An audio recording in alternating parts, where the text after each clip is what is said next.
டாஸ்மார்க் அரசு விக்குது. ஏன் அந்த டாஸ்மாக் கடையில ஸ்டாலின் படத்தை உள்ள போட வேண்டியதானே? கலைஞர் படத்தை உள்ள போட்டு பெருசா பிரேம் பண்ணி ஒட்ட வேண்டியதானே டாஸ்மாக் கடையில? ஏன் ஒட்ட மாட்டீங்க? ஏன் போட மாட்டீங்க?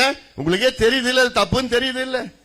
தப்புன்னு தெரிஞ்சு அது ஏன் அவ்வளோ கூவி கூவி வித்துட்டு இருக்கிறீங்க? முதலமைச்சர் ஸ்டாலின் அவர்களே, 8 ஆண்டுகளுக்கு முன்பு நீங்கள் ஒரு தேர்தல் பிரச்சாரத்துக்கு வந்து அப்ப நீங்க சொன்னீங்களே, நாங்கள் ஆட்சிக்கு வந்தால் முதல் நாள் முதல் கையெழுத்து பூரண மதுவிலக்கு கொண்டு வருவோம்.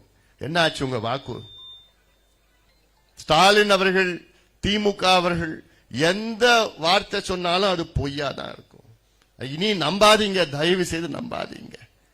கடந்த தேர்தலில் ஒரு தப்பு செய்து விட்டீர்கள்.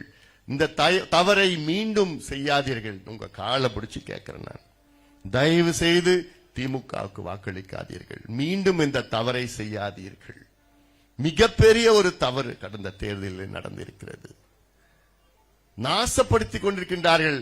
உங்களுடைய பிள்ளைகள் பேர பிள்ளைகளை மட்டும் கிடையாது, விவசாயத்தை நாசப்படுத்திட்டாங்க, நிர்வாகத்தை நாசப்படுத்திட்டாங்க, நம்முடைய ஆத்தையும் குளத்தையும் ஏரிகளும் எல்லாத்தையும் நாசப்படுத்திட்டாங்க. திருவள்ளூர் மாவட்டம்னாலே ஏரி மாவட்டம் தான். அந்த காலத்து செங்கல்பட்டு காஞ்சிபுரம் மாவட்டம் எவ்வளவு ஏரிகள் இருந்தது, எல்லாம் காணாம போயிடுச்சு. இந்த ஊர்ல தான் நம்ம கூவம் ஆறு போகுது. கூவம் என்ற அந்த கிராமத்தில் தொடங்கி இந்த திருவள்ளூர் நகரத்து மூலமா தான் கூவம் ஆறு போகுது. இந்த கூவம் நகரத்துல வந்த உடனே சாக்கடையா